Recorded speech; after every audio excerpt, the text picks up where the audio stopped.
there was a paradigm for many, many, many years that profitability and responsible conduct or sustainability are two opposites and mutually exclusive. What we see, it's actually quite the opposite now.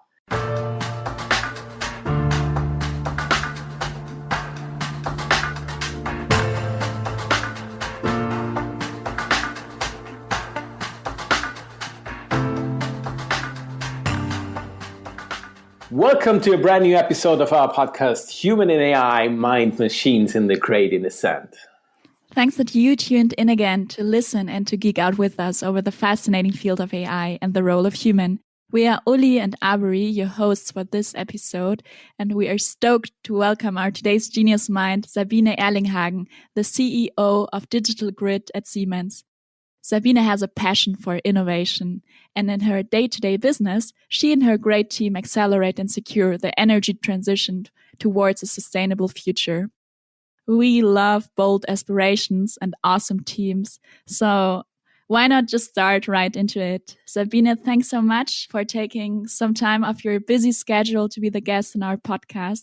How are you, and where do we catch you today? Thanks for that great introduction and welcome. I'm fine. I'm great. I mean, spring is coming these days, so that's always the best time of the year, I guess. And I'm, as everybody these days, in my home office. Yes, I guess so, right? 26 degrees. I can't believe it. I don't know when we actually, launch this episode, but 26 degrees straight after the winter. It feels always like, butterflies popping up, right? Because you just throw away your anoraks and your sleeves and cuffs and whatsoever, right? So let's talk about data. It's cute data. I guess we love data and fancy and flawed data correlation. I've seen most recently a stats that there is a high correlation between eating Swiss chocolates and winning a Nobel Prize. So it has a high. So as usual, we have it in AI, right? Correlation may not indicate a causation. But I guess you still have quite some affiliation with Swiss and Zurich, right? If we look at your vita. What's that all about? And can you give us a quick tour, maybe sightseeing tour? What was your past like? And you're now super exposed as CEO. Was that always from the very beginning kind of aspirations that you had, Sabine? In my case, it's actually, I'm breaking the correlation. I don't really am a big fan of chocolate, but I'm also not winning a Nobel Prize in my life, I guess. Despite having lived for quite a number of years now, 700 meters away from one of the famous Swiss chocolate factories, and I could always get the smell of that on my balcony. So love it. No, Switzerland actually was a pretty decisive period in my career because at the time, that's more than 10 years back, I decided to leave Siemens and to discover the world around. And that by coincidence was also when I moved to Switzerland. So leaving the big corporation, which was all my professional life before, and really experiencing, I guess, what felt like more freedom to act, freedom to shape. And first of all, doing that by joining ETH and working as a freelancer, as a consultant, and diving into a topic that I'm really passionate about, which is the energy transition and the energy networks. So that was really a decisive point in my career and showed me how much there is to shape and how much freedom you can have to shape things. And that ultimately also is what brought me to be a CEO, is that passion to change things, that passion to create things. And that's what I enjoy these days. So I concluded my time in Switzerland actually by coming back to Siemens after 7-8 years with startups, in a university environment, joining one of the largest demand response startups in the world, building that business for Switzerland as a one-woman show. And I guess that's the humbleness also that I learned there, on really starting small and scaling things up, and what it takes to get from one customers to 10, which is something that sometimes in a large organization like Siemens, we underappreciate. Wonderful. What a journey. So Sabine, you already mentioned that you're working from home. And yeah, the reason is that we're facing quite a challenging time with the pandemic, and maybe mindfulness and digital detox has become more important than ever to recharge and reset. And how are you actually dealing with the current situation? And when was the last time you had a digital detox moment?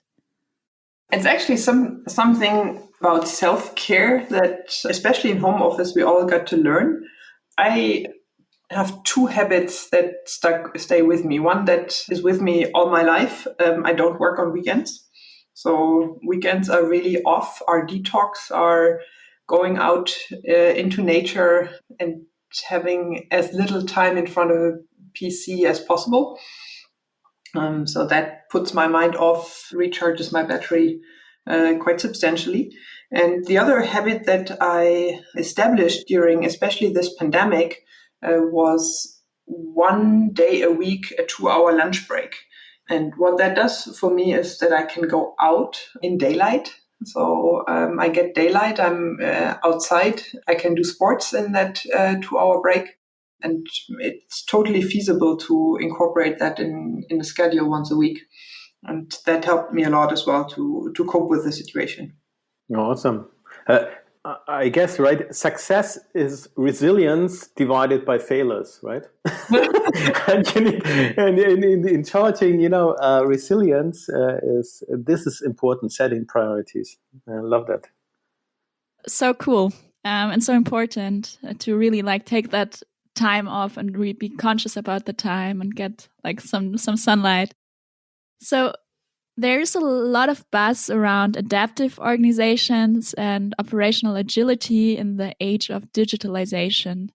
But how does adaptive and agile in a large organization like Siemens really fit together?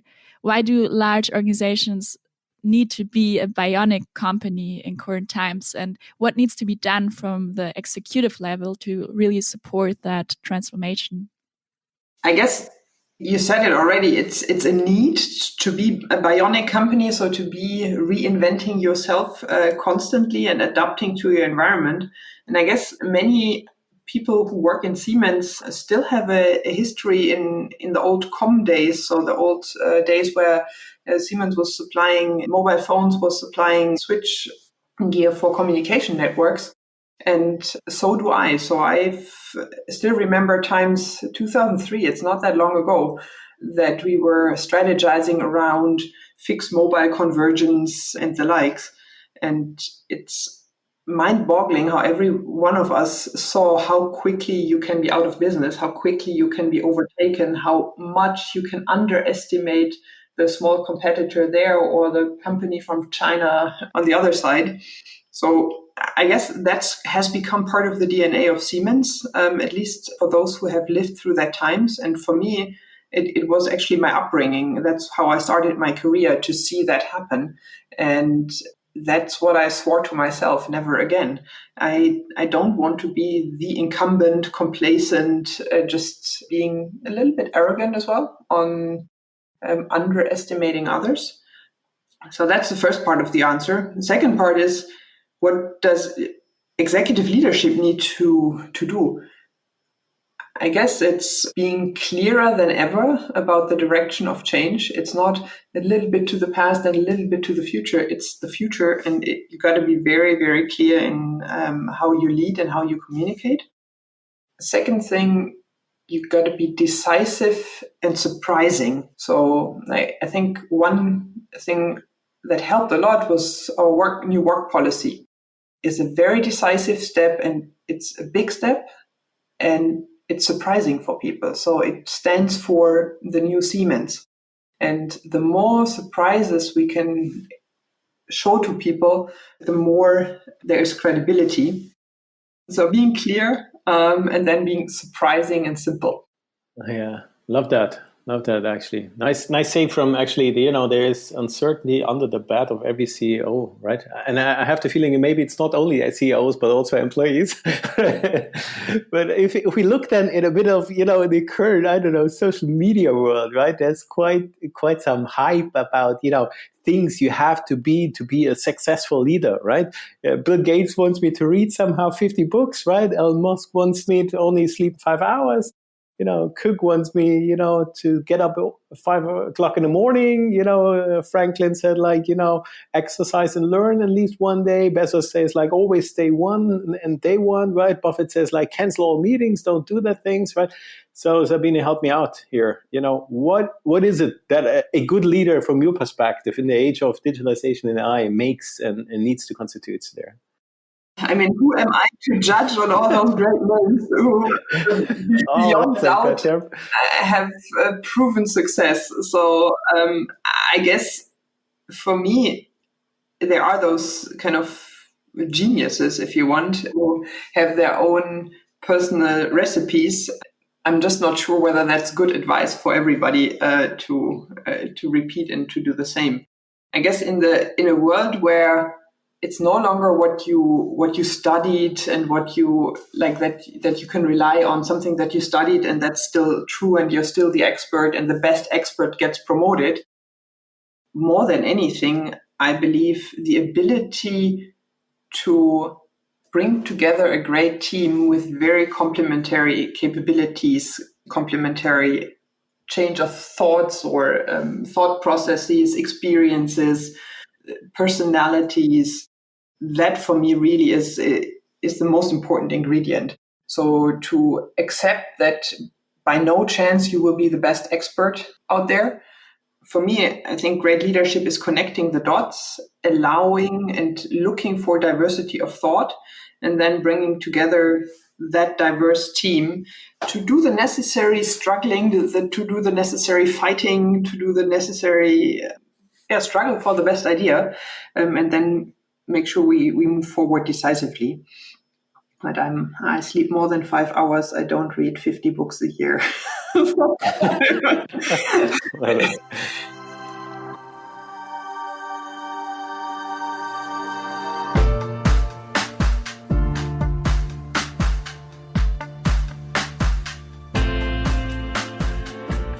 You already mentioned that smart grid is somehow what you're doing, and the connection of sustainability and technology seems to be the guiding pole also within your PhD track, in which you did research on smart grid as a new innovation system. So what is actually a smart grid and what is a microgrid, and where is this new innovation arising from? The interesting thing is part of the grid was always smart, and that's the transmission grid. When we refer to smart grid, what we really mean most of the time is that everything medium and low voltage grids, so everything that is getting closer to the households or closer to the consumers, the industrial consumers, the commercial consumers, that is the part that over decades has not been smart. It's just something where we assume the so-called copper plate, and there's very little sensors, very little visibility. We just assume that there's a certain amount of consumption going on there, and that's why on the top we introduce that amount of electricity into the system. And that's just an assumption that no longer holds. Now, given that the medium and low voltage grid is so far spread, it's not a few high transmission lines, but it's everywhere. A lot of feeders, a lot of smaller lines. And trying to manage that and have a transparency like we did in the transmission grid, it's just not possible to do that with the same conventional means, as production gets fed into those voltage levels. And hence, you need to rethink the whole thing. And that's a mind-boggling, complex problem to solve, which I personally find extremely fascinating. I love it. Speaking of technology then, right? So Siemens has set, most recently this technology with purpose statement out there, right? As one of the key themes, What does that mean actually for you? are we moving away from the traditional, product market fit and rather taking a bigger scope and, what sometimes is referred to as the product planet fit? I love that expression. Product planet fit is exactly where we are going and where we need to go. So clear, yes. I fundamentally believe that sustainability is no longer an option, not only because of society and our planet and all that good stuff, but it's no longer an option for companies. So if I, as an investor these days, invest in oil and gas, this is a pretty high risk bet. So I need to factor in a lot of risk to make that investment, while investing in clean tech and investing in sustainable production, sustainable systems is of much lower risk. And if that's the case, then money will just show us the way. It's where the investment goes. It's where, and it's a massive investment. We're talking about really the big funds, the big pension funds, the big hedge funds making bets on that. And hence, if you, in the end, product market fit and product planet fit become the same thing. So it's not. So the market will be the planet, or what do you mean? Like the market will enrich, but because of the market will be differently. It's no longer different. So if we say market planet fit is an e-vehicle, for instance, or a future state of that electric vehicle, then it will be product market fit and will be product planet fit. I don't think the future will know a difference. Yeah, exactly. Even like investors are more and more demanding sustainable solution, more sustainable disclosure from company, and that they take on more responsibility. But so you mentioned that sustainability is becoming kind of mainstream and is part of a like de-risking strategy. So generating profits through responsible action. But can you maybe elaborate a little bit more on that? Why will that be so crucial for the future, and what does that mean? I already elaborated on the de-risking part.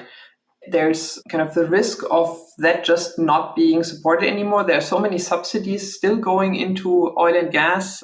So if you would invest into that and policymakers are taking out those subsidies, then it's just a very bad investment. So you won't have the return. You still have that high risk of being dependent on those subsidies, while at the same time, decentral energy resources, especially the renewable ones, get to parity. So you have like cost parity or get even cheaper. Then it's just a natural thing to do.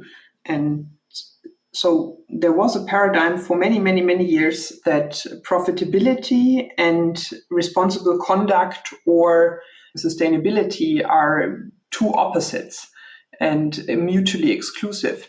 What we see, it's actually quite the opposite now. It's financially smart and has a higher return if you invest into sustainability and sustainable solutions as opposed to non-sustainable solutions which cost more. Love that, actually. You mentioned already, right, a bit of the, energy resources and the distributed energy resources market, right? According to some kind of study, right, this will significantly grow, obviously, right? 75% and 10% of global installed power generation, right, by 2030, super crazy, right? I guess that poses super challenges on a grid operating level, right? How do we tangle these kinds of complexity? What needs to be done there? I mean, you're spot on. I mean, that is the number one concern and the number one challenge for grid operators these days. We just conducted a market studies with significant interviews around the world, and it's regardless of where you go. You go to India, you go to the US, you go to Italy, you go to the Nordics, it's everywhere the same. And it's not only the distributed energy resources as such, where one might think of solar or distributed wind or heat, combined heat and power, but it's the EV charging as well, which is even being introduced at a higher pace, and it has more impact on the grid.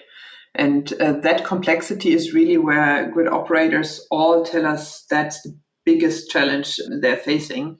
And that, as I explained before, against the fact that we are totally blind on those parts of the grid. So while on the high voltage side, we know exactly what's happening. Sensors everywhere. We know how much is fed into that grid. We know how much is consumed from each of those lines.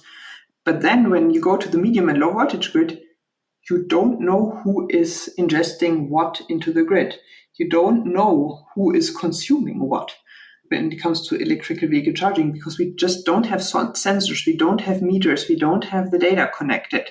So we're flying totally blind, and we have those by now massive things happening, two-way flow of electricity, both ways in the lines, which was one way before, and it's getting to levels where it's no longer neglectable. And that really is mind-boggling. And how could then maybe AI, as an example, in the field of digital grid contribute to that ongoing energy transition? Can you maybe share some use cases that you are in particular excited about? And where do you see the greatest potential of AI and machine learning technologies to be applied in the future? Mm-hmm. Great question. And obviously, if what we see is that with conventional means, so putting just as many sensors as we had put on the high voltage grid, to put that across the low voltage grid is just impossible. It's just something that costs way too much money. Installing all that hardware, like getting the lines, so the feeders thick enough to have enough spare capacity to cope for any eventuality is also not an option. So what you got to do is you need to take AI and you need to take machine learning to understand grid congestions, to understand what is happening where, and also to enable in the end, autonomous way of managing the grid there. So reducing shedding loads and steering those decentral assets. One thing that we've just done recently is really taking the historic data out of our grid control systems and run machine learning on those. Basically, it's an anomaly detection case to understand which feeders are out of balance, where do we see things happening, where do we have overcapacity in some phases of the grid. So really direct action of maintenance teams, of the simulation and the planning teams of how those grids should be planned and how they can be maintained in a smarter way. So tangible things happening at the moment. I think ultimately the analogy that I love most is the one of the car. I mean, we're going from assisted driving to autonomous driving. And likewise, I believe we go from assisted grid control or grid management on the medium and low voltage to then at least semi-autonomous grid management and grid control on those fields. And that can only happen if you apply AI and machine learning to cope with the data and to make better decisions than humans can do. And I hope it doesn't take 20 years to get the scale of autonomous driving low. No, but you touched already about data, right? And I think it's value is generated whenever fusion is involved, like different data pools, and AI infused aspects are happening. What would it say? What's the role of somehow a data strategy? It's super fuzzy for a lot of people out there, right? And a lot of companies still struggles, right? How to actually make value out of data, how to leverage the company data, and also how to, how do we partner up, maybe even, right? Do we need some kind of shared data economy and stuff like that? What's your view on that? That's a very interesting question and a pretty tough one. I mean, typically when coming from more the IT world with my background, when I thought of data strategy in the beginning, it was always, okay, as long as we are not in the cloud, so as long as we don't have the data actually, then I wasn't necessarily having the first reflex to think about a data strategy because we don't have the data of our customers. I mean, especially in the grid space, all that information about the grid model, the actual operations of the grid and where we have critical situations. I mean, this is a sometimes a question of national security.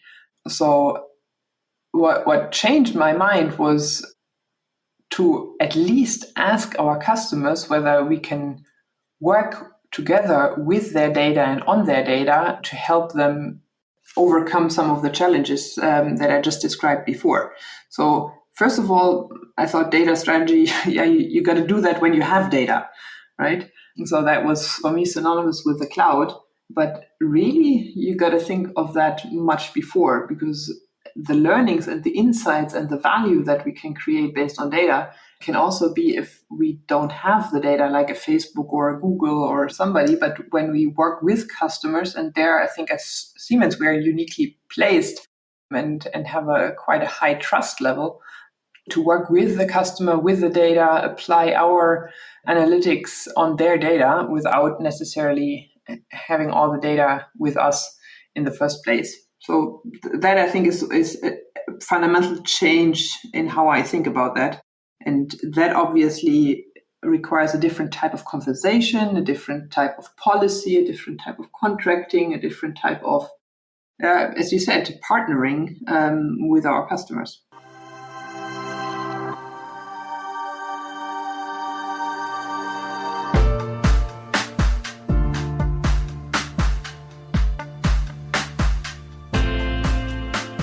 And speaking of partnering, and we are living like in a world which is like more connected than ever, and there are ecosystems all around, and the digital and AI space is no exception. So collaboration across boundaries or regions or among corporates is becoming increasingly important.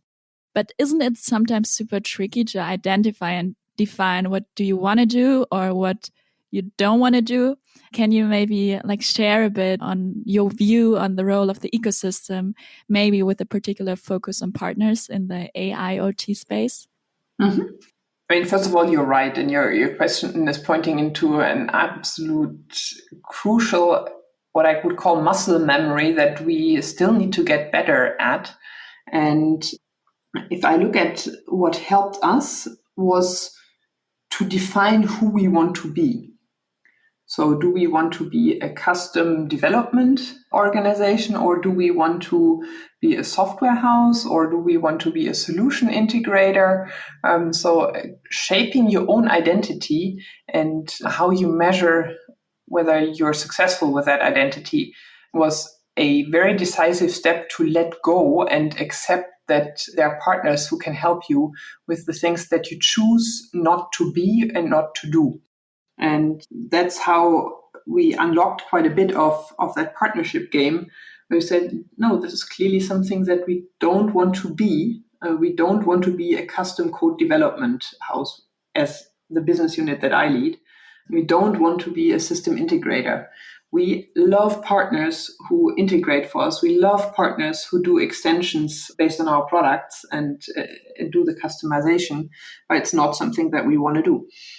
So that creating that own identity is the first thing where how you get an ecosystem going, because you can be very firm and very clear that there's something you do and there are other things that you don't do.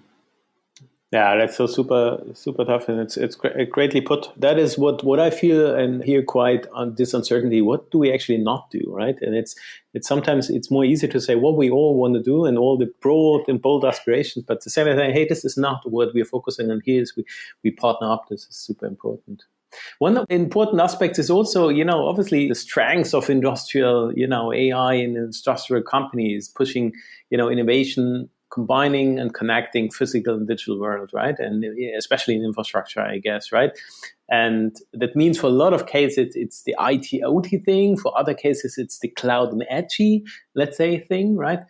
And I guess in your context, it's rather the challenge on, how do we integrate all these assets, battery storage, e-cars, and stuff like that, right? While maintaining this physical stability. What's your view on that? Are you seeing that a lot of companies still are in the first cloud first, or are they already edge first, or how do you see that? I guess I would not see that in our industry, cloud first or edge first is necessarily a debate that is that strongly going on. I guess it's IT and OT, and that conversion, which I see all around. And then it's edge and cloud. So I don't think we've had the pendulum swing so much towards cloud or edge, because it's really that theme of stability and grid reliability that is big. And number 1, 2, 3, and 4 priority for a grid operator. And then it's about how IT and OT merge. How, for instance, I talked about data before. You have the live running SCADA system, which processes obviously in real time all the absolutely vital parts of the grid and estimate the state estimation and all that good stuff. And there we already have that connection between the field and the central intelligence, which SCADA for many years has been in many industries. Now, when you look at the higher complexity of the calculation and the actions that need to be taken, that SCADA piece needs to take into account more information to make better decisions, given all the things that we just discussed around renewable energy and the likes and distributed resources. Now, you need to add to that OT world processing capability, compute capability, machine learning out of the IT world, and that's cloud, to make better central decision making.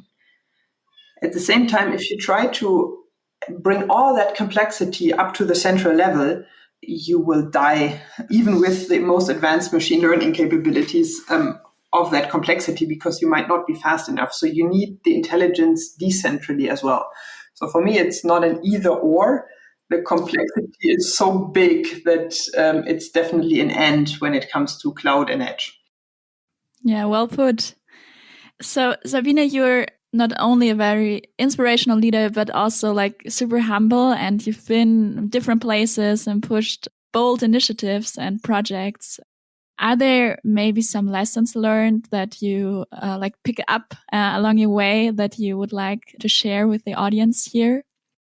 I guess what I take as my inner strength, or how I move about change, is 2 things. The first thing is dare. So it's really, entrepreneurship, be it in a large corporation or be it outside, is about daring and taking risks. So there's no such entrepreneur inside or outside a corporation who's not taking a personal risk. And yes, you can make a corporate career without taking a personal risk or trying to avoid it at max, but that's boring, and that's most of the time not moving the needle or not changing anything.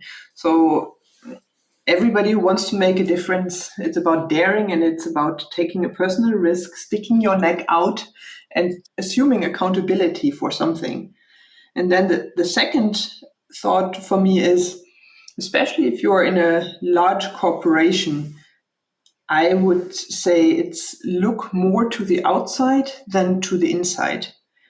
Because large corporations have a history of doing a lot of things really well and a lot of things you can be proud of. But if you want to drive change, you got to look at the outside. You got to talk to as many people that are not from your company as possible. That's customers, that's people in startups, wherever, but just get that inspiration and get that learning from the outside, because ultimately you want to change the inside, but you can't change the inside with the recipes that you find in there. So number 1, dare, and number 2, look more to the outside than to the inside. That's very valid advice and very good advice. Thanks for sharing that. And Sabine, time was really flying. We're already at the very end of our session, but before we finish, we want to play our final game with you. So authentic autocomplete. And so I will give you for the closing a couple of sentence starters and you will just finish. Are you ready? I'm ready. Let's go. Let's go. So Siemens is reinventing itself. I like that. Sustainability is vital and urgent. Beautiful. Innovation is I stick with Schumpeter, creative destruction. True. The world should have more of forgiveness and appreciation of diverse thoughts. Love it. I agree, yeah. And the last one is quite a tough one. So if I could invent a rule for everyone in the world to follow, it would be? Believe in good intent. Beautiful. Yeah, that is what we all do. Thanks so much, Sabine, for being you, actually, being that open, being that humble, being that passionate in sharing. Actually, it was really nice, and we highly appreciate your time, that you carved out in that. Thanks so much for joining us here. Thank you for great questions, thought-provoking. Certainly, I take some things home from that one as well, and it was a pleasure. Thank you for having me. And folks out there, stay tuned. There's, I don't know what to come, but there will be, I guess, a bit of a thing to come. Stay bold, committed, and open-minded, and we hear us at the next Siemens AI Lab podcast. Thanks.